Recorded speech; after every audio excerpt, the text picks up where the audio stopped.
The right to unionize in Nova Scotia is under attack. The Buchanan government, in league with Michelin Tire and other anti-union employers, passed the Michelin Bill in December 1979. The Michelin Bill blocked the drive of the United Rubber Workers to organize 1,700 employees at Michelin's Granton plant. We really felt that we had this vote. So first, Michelin got the government to change it that you couldn't have a craft union, they had to have the whole plant. So now they were so fearful that we had the whole plant. Now we have to have 2 and possibly 3 plants.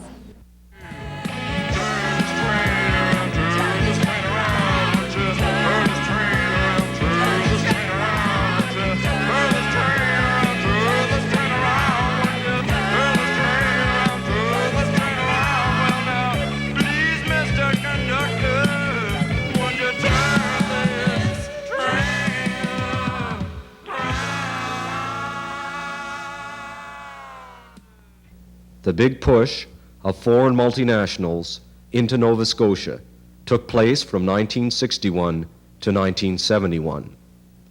Cheap labor, government grants and loans, and weak pollution controls meant huge profits were repatriated to Sweden, Britain, and the United States. When the multinationals had run the well dry, they pulled out.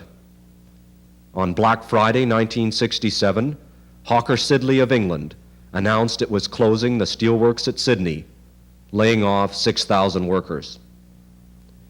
It was only the solidarity of 25,000 people who marched through the streets of Sydney that forced the provincial government to take over Sydney Steel. Michelin Tire, 100% owned by the Michelin family of France, arrived in Nova Scotia in 1971. With plants at Granton and Bridgewater, it became the largest private employer in the province. Gary Bent, a Michelin worker, Ray Larkin, a labor lawyer, Betty Lou Mills, a Michelin worker, and Mike Beliveau, a United Rubber Workers organizer, spoke to a public meeting in Halifax, organized by the Nova Scotia Issues Collective. In terms of the Michelin as a multinational corporation, it's approximately a $5 billion operation. It's now the second largest tire manufacturer in the world. And the pattern is quite clear. The company, almost invariably since World War II, has located its manufacturing facilities in economically underdeveloped or depressed areas of industrial countries, or directly in third world countries, like they're in Brazil, and they're in Egypt, Nigeria, and Algeria. And they've located in parts of Spain, Italy, rural areas of France, Northern Ireland. The negotiation period in which the company came here, we know that considerable concessions were granted to the company. It's closer to $100 million, which was approximately the value of the investment in the 2 plants. And as one textbook refers to this, it's difficult to call this foreign investment, given that almost the total capital costs of the 2 plants were financed by the various levels of municipal, provincial, and federal governments of this country. In those negotiations, we have no documentation to determine whether in fact this industrial relations policy of the company was ever discussed, was ever a consideration in the discussions with the provincial cabinet of G.I. Smith at that time. I'm beginning to think, after observing the company over 7 or 8 years, that possibly there was something tantamount to an agreement on a union-free policy at the plants, even at the negotiation period. And perhaps one of these days we'll find that out for sure. When you first start at Michelin, your first day is more or less going through your own application, and they really get into your head. They want to know really all about you and your family and your financial and marital status, and I think they seem to get people that really need a job, that are going to stick it out no matter what. In my opinion, which I've stated lately, people have asked me, well, how come you get hired? And when there have been so many refused, and there's only about 2 maybe out of every 30 that really gets hired there. But I think they picked a certain amount of people that were really union deep down to make examples of. They didn't pick everybody anti-union. They wanted somebody who they could make an example of. Somebody who was going to be pushed around and who was going to shoot off their mouth and get it all through the plant.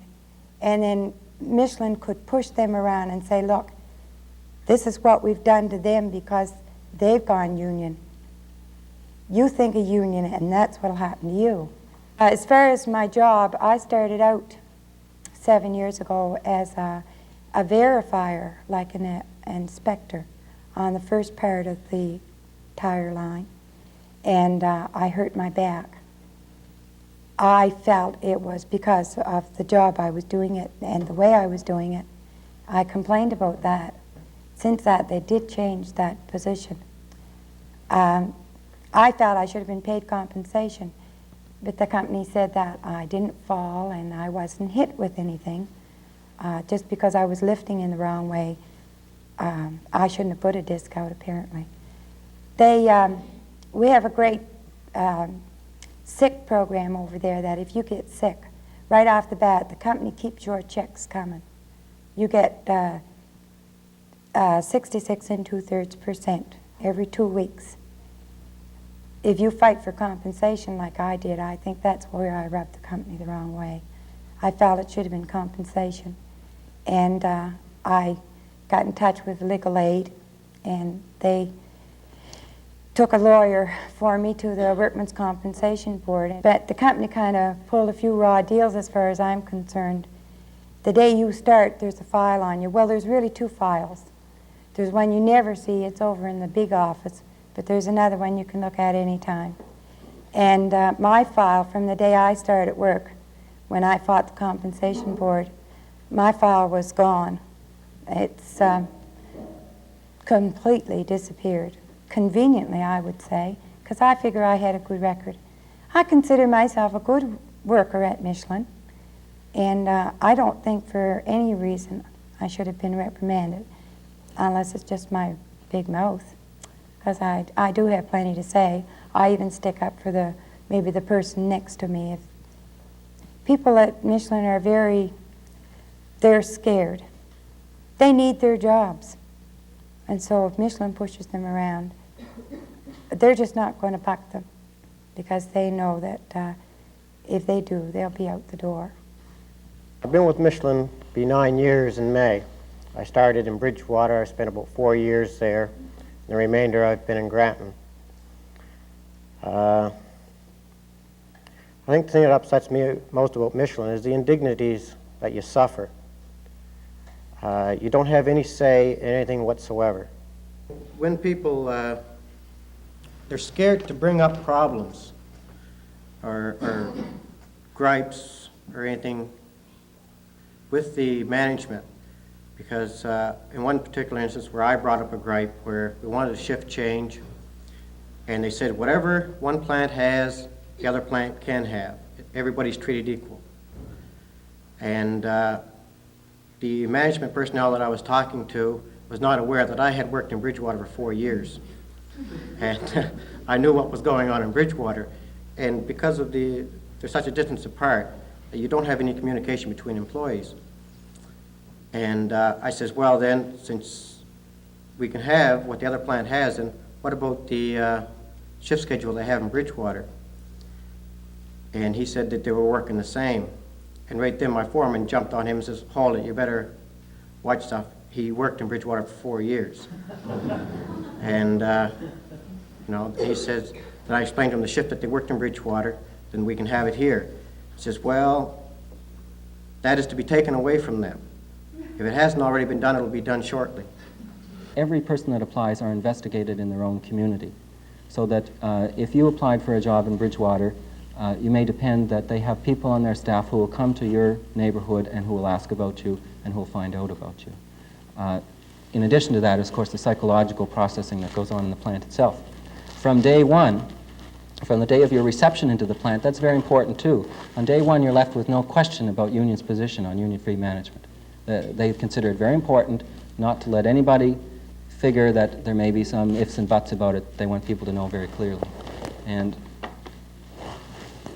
one of the things that illustrates that, if I can find it here, they have these people, I think both Betty Lou and Gary mentioned it, called SP reps, service to personnel.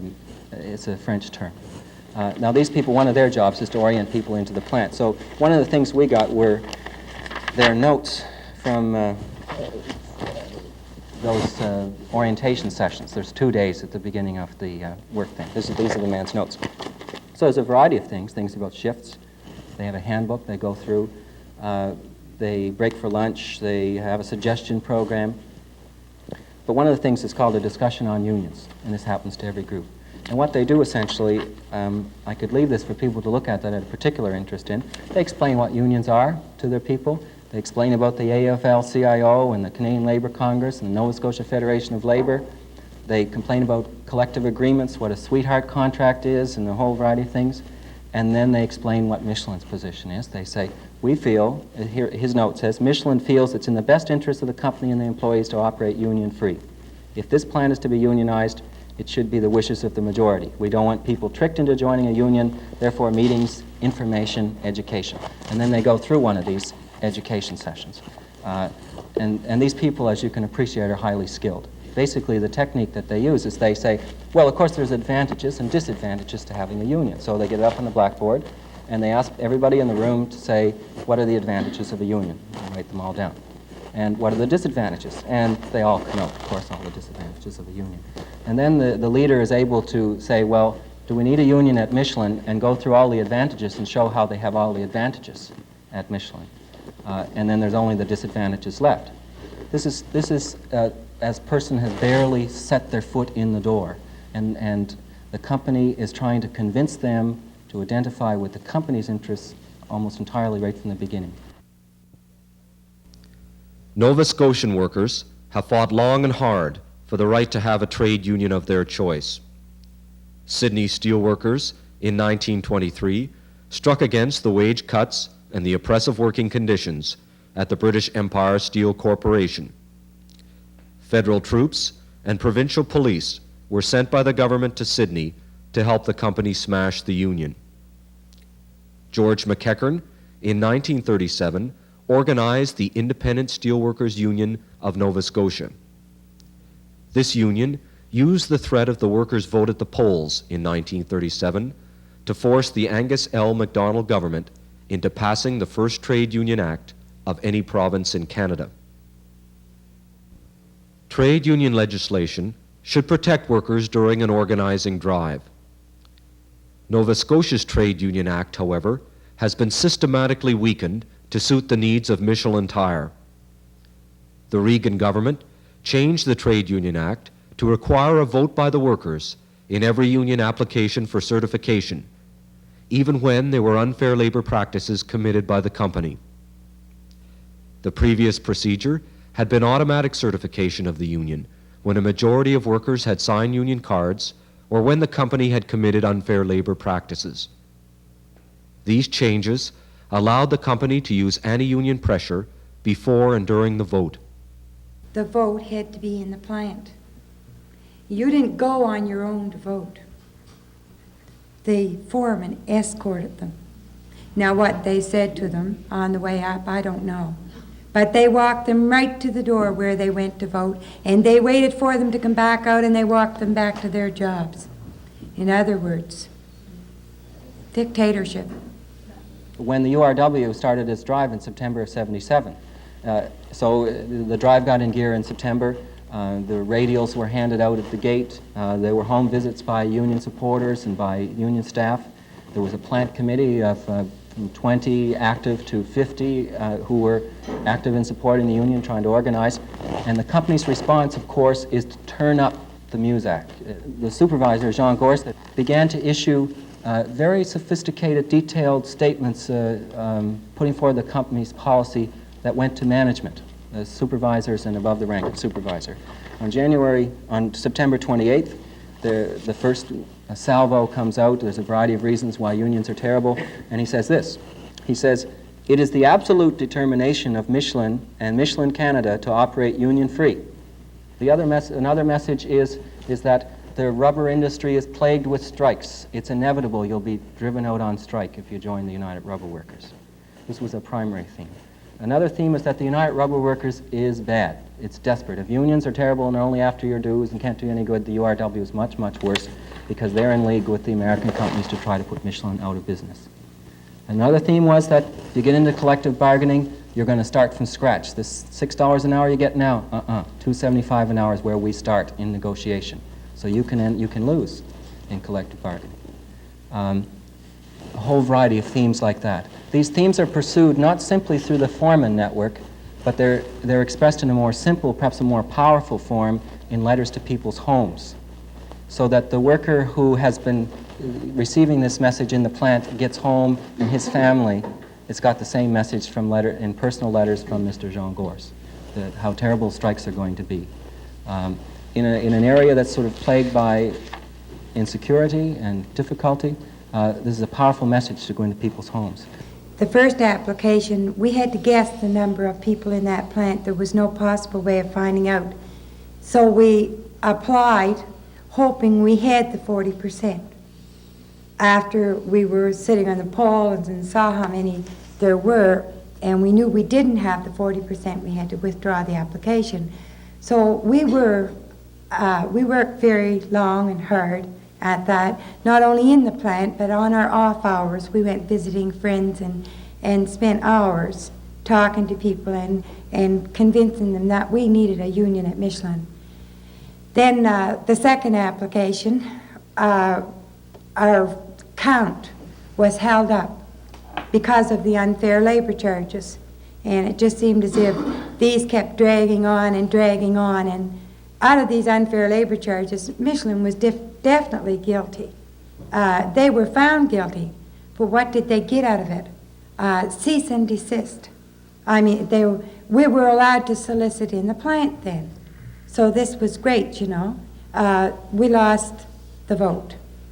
But it was great because we got this no solicitation pushed out of the way, and when we launched a campaign in September, we were really going great guns in the plant at picking up cards. We weren't allowed to do it. They came out first that we weren't supposed to do it on their time, and they tried to tell us that even our 10-minute breaks and our half-hour lunch was Michelin time because they were paying us for it. But we still were able to get people a lot freer and at break time, or we'd meet in the washroom and sign them up. And we were still scared that we were going to get fired on the spot, even though the labor board said we can do it. We were still nervous, but we did it. And we were about 3/4 of the way when Michelin clamped down on us and said that we weren't allowed to do it. So it just seemed that every time we made a move, that either the labor board or the government or somebody was against us. So now we really felt that we had this vote, and we worked real hard and long. We had 3 months to campaign, and we decided we're going to do it in 6 weeks. Well, when they clamped down on no solicitation, it slowed things up a bit, and we had to take a couple more weeks. But I think it was about 2 months we applied, about 8 weeks. We cut the campaigning off about a month. So really, to get 1,700 workers in a 100-mile radius, you can say, in 2 months, we worked hard and long. So we really felt that we had this vote. So first, Michelin got the government to change it that you couldn't have a craft union, they had to have the whole plant. So now they were so fearful that we had the whole plant. Now we have to have 2 and possibly 3 plants.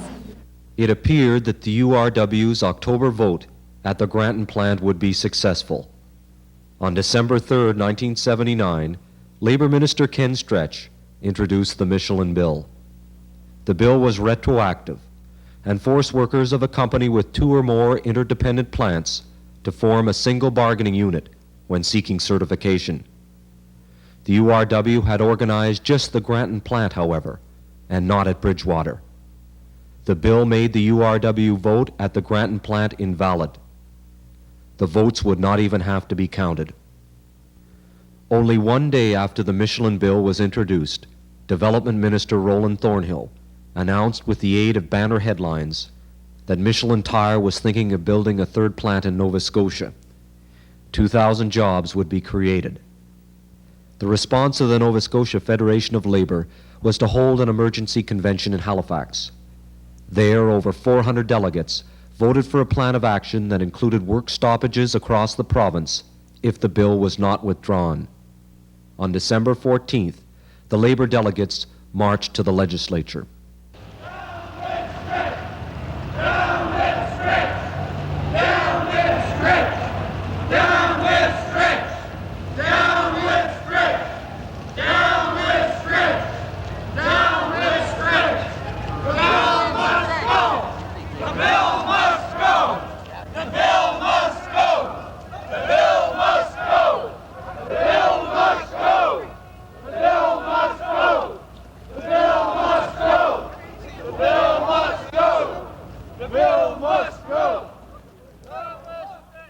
We, the workers of Nova Scotia, hereby demand that the Michelin Bill be withdrawn from the House of Assembly, failing which the following program of action will be implemented.